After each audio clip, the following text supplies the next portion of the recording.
Hi, I'm Dr. Brian Shuch, Director of the UCLA Kidney Cancer Program. Thank you for joining us today. We'll be discussing really what to expect after a robotic-assisted partial nephrectomy. This is something we perform quite often, maybe 2 or 3 times a week at UCLA myself, and it's something where I'd like to discuss what to expect. So a partial nephrectomy, it involves removing the tumor and leaving the remaining healthy kidney behind to be functional. A partial nephrectomy can be performed safely for most tumors less than 7 centimeters and well-selected patients with larger or more invasive tumors. Greater than 90% of partial nephrectomies now can be done minimally invasively. Occasionally we need to use open incisions, but that is more related to tumor anatomy or patient body habitus. So just some overview. Most of these surgeries today, they entail the use of a Da Vinci robot, which is a surgical robot, which is basically used to enhance a surgeon's capability. It's very hard for a surgeon to actually sew laparoscopically. I equate this to I can use chopsticks, but I can't sew a button on a blouse with chopsticks. And when you need to do a partial nephrectomy, you need to repair the kidney, and having that extra fine control is what makes all the difference. And that's why most of these robotic partial nephrectomies have overtaken all the minimally invasive partial nephrectomies. If a surgeon has decided a partial nephrectomy is right for you, this explains the procedure in detail and also what to expect after. So before surgery, you do get medical clearance. Medical complications can happen, and it's best to try to maximize medical management of things like high blood pressure, cholesterol, maybe your risk of having a pulmonary embolism. You get your primary care doctor to try to help you minimize some of these medical issues being a factor. We often do some type of cardiac testing in some of our older patients. Things like an EKG is very straightforward, but patients who might have heart issues, getting an echocardiogram or stress test can be very helpful. And then specific medications, a lot of times our patients meet with our anesthesiologist and they discuss what to do the morning of surgery. It's always a question. Do you take the blood pressure medication? What to do with your aspirin? We try to give patients detailed instructions to take out the guesswork. Now, before surgery, I tell you your doctors or the anesthesia team usually gives some instructions regarding a lot of these issues, and I think this makes it less stressful around the time of surgery. The next thing to really understand is our team may ask you the night before surgery or the day before surgery to have clear liquids. We call this kind of a bowel preparation. In the old days, we made you drink horrible things. Nowadays, it's not really indicated. So I tell my patients to take juice, jello, or broth to clear out the bowels, just to ensure your bowels are empty when we push them out of the way. It's nice to have clean, empty bowels when the bowels get pushed, rather than having maybe 80 hot dogs from a contest the day before.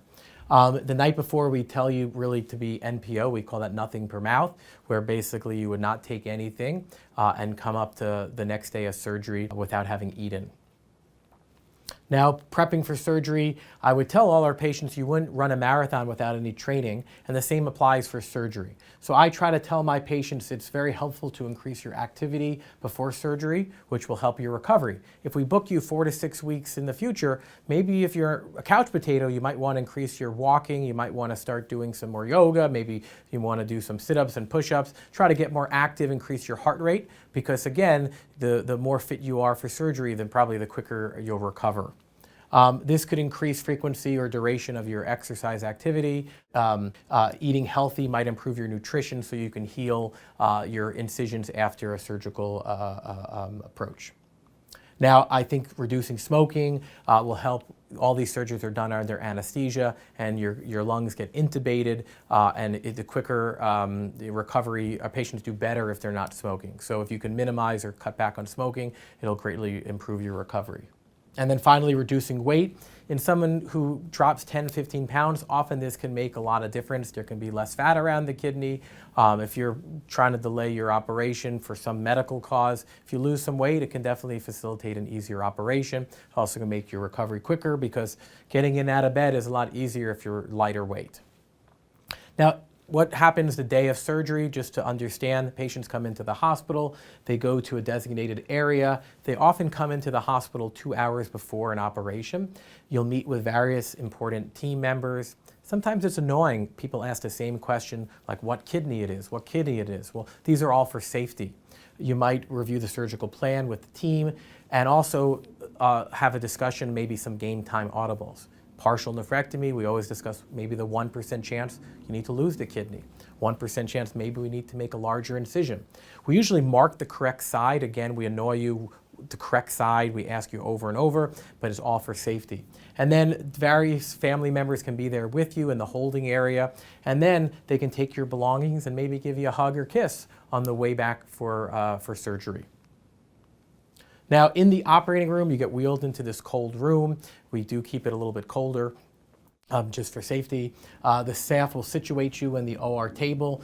You get moved from one bed to another. After you fall asleep, the team puts different IVs in you just for monitoring and maybe giving you some fluid. And the team will then position you correctly, often on your side, to help facilitate the correct positioning. You'll be secured to the table with padding to try to minimize your discomfort. And the surgical site will be shaved or sterilized with antiseptic to try to minimize risk of infection. We put an antibiotic solution on you. You also get an IV dose of antibiotics to minimize risk. Now, what do we do? Well, robotically, we need to create space. And first and foremost, we put carbon dioxide gas in your abdomen to create some room to work. For cases beyond the abdominal, behind the abdominal cavity retroperitoneally, we basically balloon dilate the space. We use some 8mm robotic instruments. These are called trocars that allow the robotic instruments to go in. We have special instruments that go through there and a camera that goes through there as well. And then a bedside assistant tries to help the robot. The surgeon does control the robotic arms and the camera from the console. These are some of these 8mm trocars. We put these in through the incisions. These are about 8mm in size. And when they're docked in the patient, they look like this. There's that multi-million-dollar robot about to get pushed in. And this is the assistant port with gas in there insufflating your abdomen to create space to work. And then when we are in there, when we do the partial nephrectomy, a lot of the organs are pushed out of the way to get access to the kidney. The kidney's hilum or center, where the blood vessel is, it gets exposed to allow us to potentially control the blood supply to the kidney. The surgeon needs to see the kidney tumor, so we open all the fat around the kidney, so we have a direct visual of the kidney. An ultrasound sometimes is employed to help us understand where things are going. Again, you can only see the tip of the iceberg, and then you need to kind of have an idea where the iceberg is underneath the surface of the water to kind of understand where to cut. And sometimes you need to use an ultrasound to either look for maybe here's an ultrasound you can drop in, the robot holding the ultrasound. Here's a tumor, a kidney tumor that was hiding. Here's the kidney. I needed to make an X, and I needed to open up that X to try to get a tumor which was buried completely underneath, and I made that X incision opening up the capsule, and I could only do that with the ultrasound helping me decide where to cut. And here's another view of us, a tumor which is partially visible. I'm using the ultrasound, I'm seeing where to cut, and I'm using the scissors to kind of mark out that area to find the safest plane of attack. So that ultrasound sometimes can help us, especially in these tumors which were completely buried and hiding in that organ. Now, we sometimes, to cut these tumors out, we need to clamp the blood flow. We don't want to stab the kidney and expect it will continue to bleed, and we won't be able to see. So we put a tourniquet around the kidney's artery and vein, and then we stop the blood flow. When we start cutting, we sometimes may actually avoid clamping, sometimes to try to minimize the lack of oxygen to the kidney. We do this for some tumors or some kidneys, which we think are going to be very sensitive to that long duration of the kidney being clamped for. But when we're doing the operation, the surgeon will cut usually into a surrounding area around the outside of the kidney, into the healthy adjacent meat or parenchyma, and then try to resect with maybe a small margin or outside of the tumor. And the goal is to completely remove the tumor and the kidney together. The tumor is then placed in a bag to avoid what we call spillage. We want to just quickly get it in, close that bag. We don't want this cancer to be rolling or rattling around inside your abdomen. Then we need to repair the kidney. After resection of this tumor, we have a base of the healthy kidney, and we need to repair that. And this is where that robot comes into play, where we can really quickly suture very easily some of these blood vessels, which can be oversewn with some suture, which is dissolvable. If the kidney's blood flow is clamped, we unclamp to release the blood flow back to the kidney. It'll make sure that there are no large vessels that are open. If there is, sometimes it's pretty eventful with you seeing a kind of squirt of blood, and then you need to know where to kind of close that off. Hemostatic glues and dissolvable bandages are placed in that bed, and it allows us to basically keep some pressure or stop any bleeding in that area.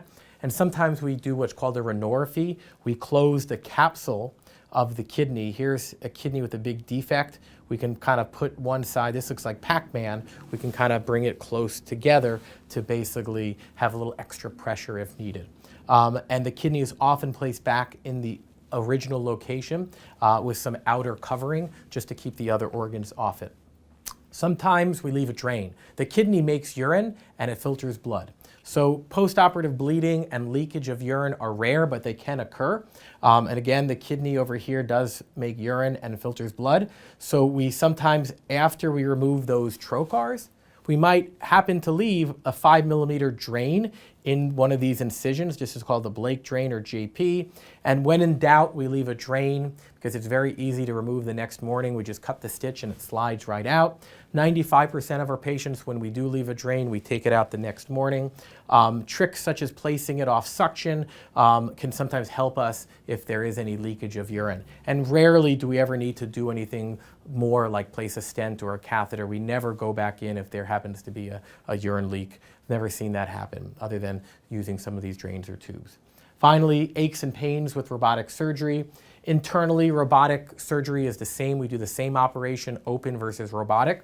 However, we're doing it through tiny incisions and recovery should be much quicker. But all that carbon dioxide gas pressure leads to some bloating and diffuse soreness. And oftentimes the dissection of or the gas can cause some irritations to the diaphragm. A lot of patients may have pain in their shoulder, and that's just due to referred pain from the gas irritating the diaphragm or us operating on the kidney's location close to the diaphragm. Pain is a normal part of the healing process.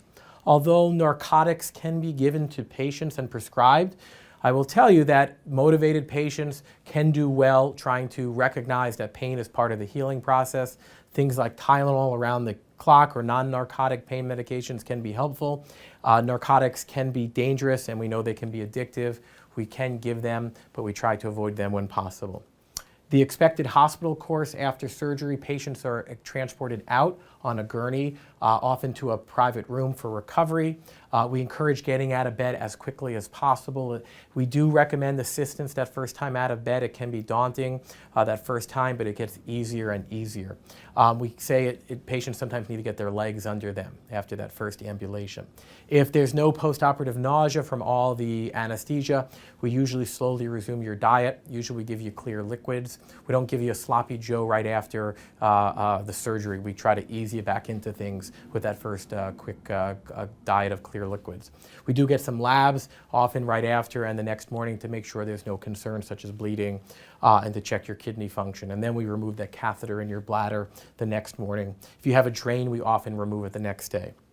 Returning to normal, most of our patients go home within 24 hours. Sometimes patients who have medical issues or fail to reach our goals of ambulation and eating occasionally need to stay longer, but patients do recover better at home. There are no strict dietary restrictions. We want you to stay hydrated. We encourage you to eat healthy. Walking is encouraged. Go upstairs, but do it slowly. Go downstairs, do it slowly. Hold on to a railing.